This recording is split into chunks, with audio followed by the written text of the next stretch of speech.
No mai anō tātou. Ko Maia taku ingoa, I'm Maia, and this video will be an overview of the representation review that Council are currently undertaking. The key things that you need to know about the representation review are: Council must review their representation structure every 6 years. The last one in the Whakātāne district was in 2016. In May, Council voted unanimously to establish Māori wards, which will now form part of the overarching representation review. So, if you're enrolled on the general electoral roll, you'll vote for the general councillors.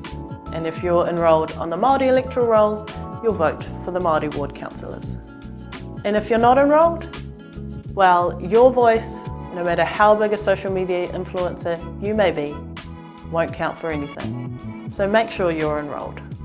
Public consultation on the representation review proposal will open on the 30th of August.